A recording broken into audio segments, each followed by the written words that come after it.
Hello everyone, welcome to mentorbuddy.com. This is your mentor Gurvansh, and now I am going to continue with the programming part of decision tree algorithm. So guys, for this decision tree algorithm I have prepared a two level problem statement. The first is the basic problem statement, which is with the dataset, which says that you have to prepare a machine learning model which will be able to predict your salary based on the level you have. Now the second level of the problem statement created is that the data set over here is very small. So let's say in real life also you are facing a data which is very small. How are you going to work with it, or how are you going to check it? Now let's get started by importing the libraries first. So we have importing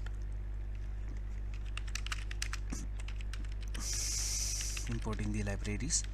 Then I am using import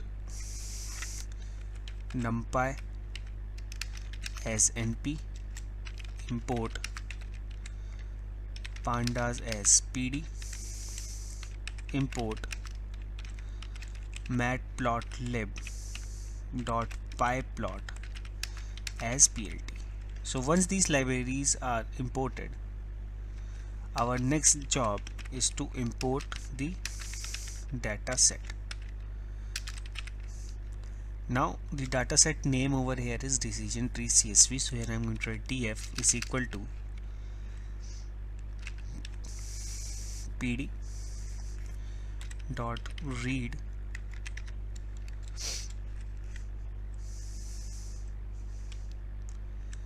CSV. Then here I'm going to write the name over here is decision tree CSV file. Then let's print our data frame. So when we print the data frame over here, as you guys can see, I have intentionally prepared a very small data set with only 10 rows. So these are the 10 rows having your position, your level and your salary. Now the problem statement says that you have to prepare a model in such a way which can predict your salary based on the position you have in the company. Now in the problem statement it is definitely clear that we have salary as the output column. Then we have to predict the salary based on the position. Now in the data set we have the position column, level column and the salary column. If you focus on the data set, your level column is directly relatable to the position. Business analyst is 1, junior consultant is 2, senior consultant is 3, manager 4 and so on. So here if we use the position column in X, our work will be increased, meaning we will have to encode the categorical column, prepare the categories, 10 columns, then remove a column. So it will make our job very tough. At the same time, the level column is directly corresponding to the position column, which is rather easier to work with. So what we are going to do over here is for our X we are going to use df.iloc all the rows, comma, for the columns start from 1 go till -1. -1 is the last column, 1 is the column index for level dot values. Then we have y is equal to df.iloc all the rows, comma, only -1 column dot values. So here once our x and y are extracted, let me just print our x and show you what I am using. So for x we are using the level column 1 2 3 4 5 6 7 8 9 10, and the salary column is the salary column. Now the data set which we have over here, if you try to look and understand, if you see, the data set is not following a linear pattern at all. See the difference over here, we have 60,000, we have 80,000, a difference of 20,000. Then we have 11,000, 1,10,000, which is a difference of 30,000. Then we have 1,50,000 having the difference of 40,000. Then here the difference is of 50,000, then difference of 1 lakh, then difference of 2 lakh, then difference of directly 5 lakhs. So here you guys can see that the data is not linear. We can do one more thing over here, or we can just directly print our normal scatter plot to check a relationship between the input and the output. So we can directly like that write plt dot scatter. For the scatter, for the x-axis use x, for the y-axis use y, and for the color use color is equal to red. Then we are going to write plt dot show. If we run it, we will get this particular data, which is a non-linear data. Now since this is a non-linear data, we cannot, as obvious, we cannot use the linear regression class. So here I am going to use the decision tree class. Now as I've already told you, the data set is very small. So if we divide this data set into training set and test set, our most of the information, our sum of the information will be losing. The reason is that first reason is the data set is very small. Second reason is all of these values are corresponding one level, are corresponding a completely different information, so we cannot remove the data set over here. In order, if we do that, we are going to lose the information pretty easy. So I'm going to skip all the remaining steps. When we are directly going to import the decision tree model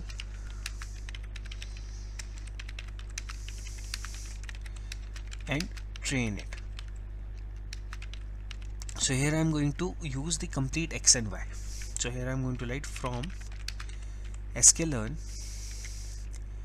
dot tree import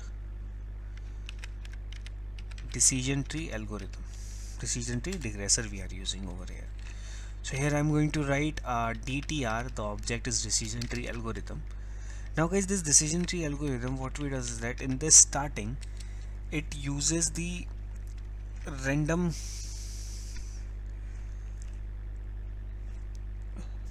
criterias to split our original data set. So for that we need to provide the random state value to fix our random shuffling every time we run this code. After doing this, we need to provide DTR.fit, and this time I am fitting with x and y. Once I run it, I will get a solution over here that my decision tree algorithm has been trained, or the decision tree model has been trained. Now guys, moving on, as you have already seen, the dataset is small. Now you might be thinking, sir, how do we actually predict the value? How do we get the solution? How do we plot, or what do we plot? Now guys, I'm going to teach you one thing extra, that if the dataset is small, how can you prepare your own set of data? It is actually very easy. So for this, what I'm going to do is that just for this case where data set is very small and we used the x and y completely as the training part, we will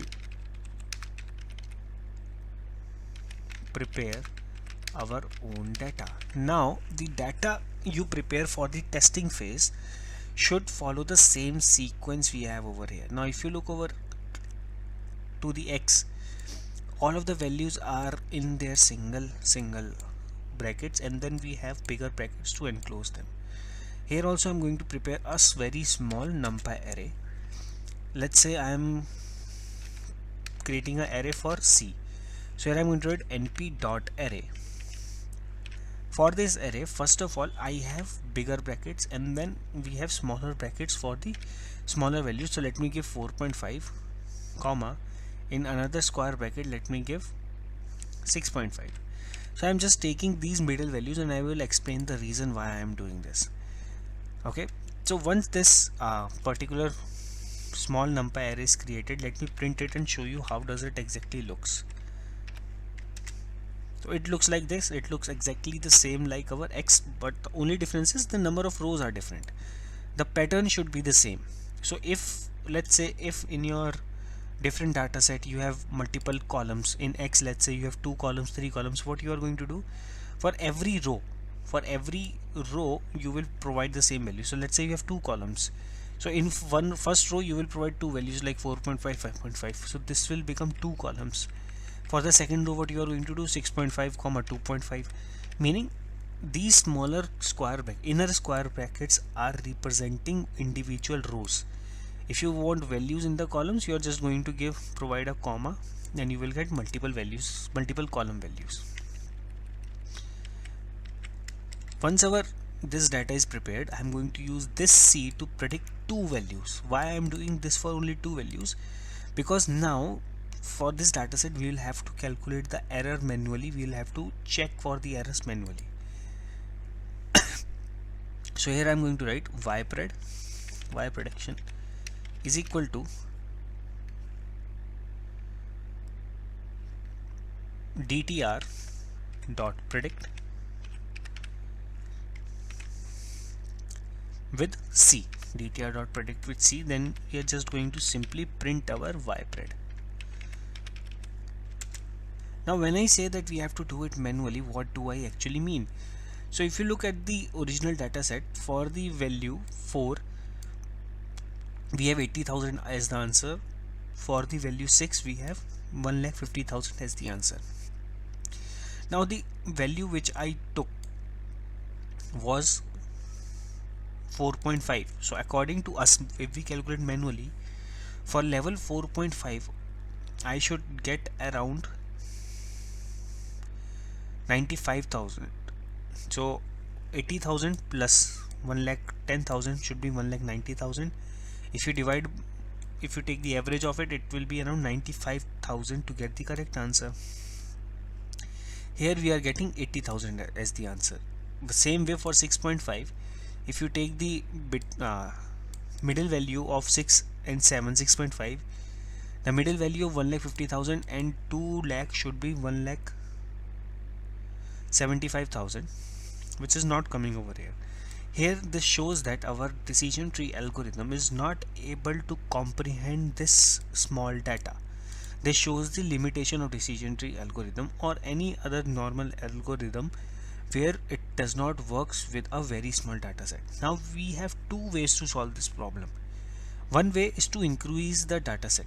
Now increasing a already present data set is very difficult, so we do not actually prefer the method. Second method is to use a much better algorithm, which will be better than the algorithm you are using now. So one such algorithm is random forest algorithm, which we will be talking about in the next topic. So since we can see that it is not working, let's just try to give an output for it. Let's just try to visualize it. Now this time when I visualize it, I'm going to do some changes over here. So first of all, I'm going to normally use plt.scatter for x comma y. I am using the original value which I used earlier, right? Now for the scatter line, for the relationship line, I'm going to write plt.plot. This time I will be using x, but for the y values we will be taking the output from the model itself. So I'm going to write dtr.predict. I'm using the object dtr.predict with x. So the y over here in the first line, the y which we have is the original y. Now I am getting the predicted y using my x itself. So c is equal to blue, and then we can write plt.show. See, what I'm trying to do over here is that I'm just trying to create a reference for the plotting, so that when I will show you how to increase the precision of your plot, how to do it. Now if you look over here, obviously the line is going to follow each and every point. So what exactly is happening over here? Since we already have trained our model with original x and original y, then I am using again my original x to predict a value. It will be equal. The reason is that because the model already knows all the values, we will get the same sequence. So that is why it is going through each point. My reason here to show this plot is just to show you how do you increase the precision for it. Now guys, if you look at this particular plot, for x we just had 10 rows. What I'm going to do is that to increase the precision I am going to reduce the difference. Means you know the definition of precision, right? So if you are trying to increase the precision, trying to get a precise answer, so instead of, we try to increase the decimal places, right? So if I'm saying 98% and if I'm saying 98.999%, so 98% is much less precise than 98.999 percentage, right? So we are going to do the same thing. First of all, I am going to create a range, a numpy range from 1 till 10. So here I am going to write a new variable. I am using xgrid now. Xgrid is just a normal variable. Here I am going to create a range, np.a range, starting from minimum value of x going till maximum value of x, means 1 to 100, sorry 1 to 10, with a step value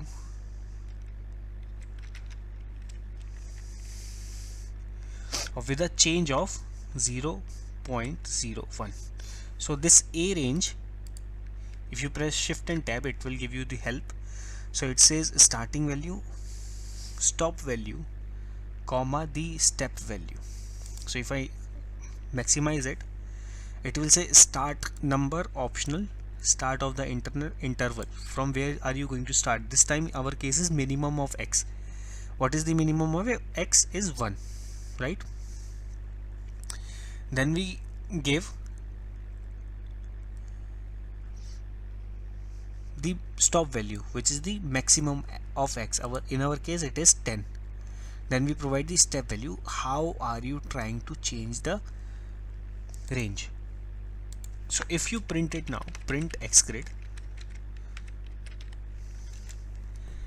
see here we have increased the number now, right? From 1.00 it is going to 9.99. Just keep this in mind, you can increase the step value to how much value you want. The only problem here will be that when we will do this, when we will do dtr.predict, at this position your computer will take too much processing power to process all of these points. So if you increase the point decimal value to 4 or 5 decimal, the more number of points you will get, but more computing power will be needed. Now once our grid is created, we need to just change it, alter it now, right? So if you look over here, this is a list now, exactly a list. So just a single square bracket to show the list, but our x has this particular format, bigger brackets, and then all the values are enveloped in the smaller brackets for individual rows. So we need to change this, we need to reshape our x grid now. So here now I'm going to reshape my x grid. So I will write, and I will store it in xgrid itself. Xgrid is equal to np dot reshape. So this also takes two values, number of rows comma number of columns. So as for the number of rows, use the length of xgrid. For the number of rows, use length of xgrid, comma for the columns, column should be always 1. So if you run it now, your xgrid will be changed. I have not printed the new xgrid, so that is why it is coming the same way. Now we are just going to plot it again. So while plotting, I am going to use the same thing, but this time copy, paste. Here we are going to change few things. So here I am going to write xgrid, then here predict with using xgrid grid, and then let's run it. Okay, there is a small error. Okay, so okay, reshaping didn't work. Okay, let's see what is the new output for the reshaping.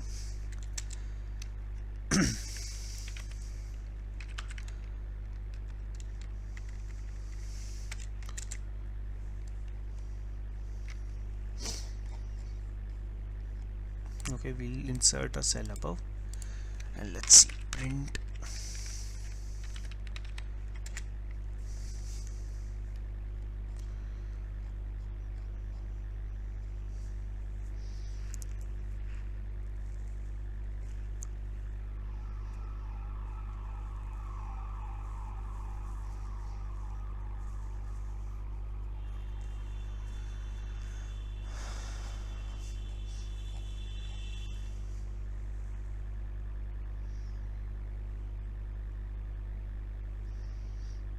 Yeah, so we just have, I don't know why the reshape. Okay, let's see why does the reshape function is not working right now.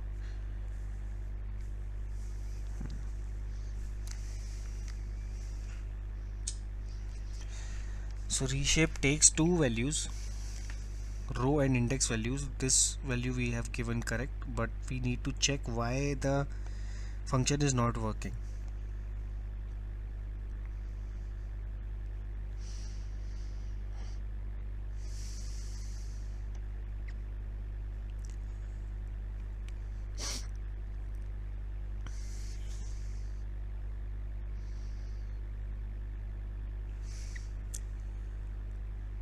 Okay, yeah.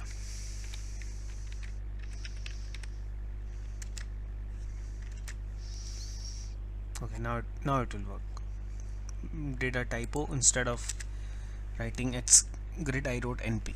Okay, so if you look over here now, since the precision was increased, our particular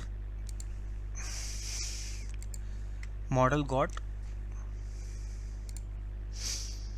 the visualization, the plot got a bit different because of the precision which we increased over here. Now we know that the decision tree was able to split our data points and then give up predicted output. So thank you guys for joining us on mentorbuddy.com. I hope that this decision tree algorithms programming and the plot precision increase is clear to you guys. So guys, bye bye, take care.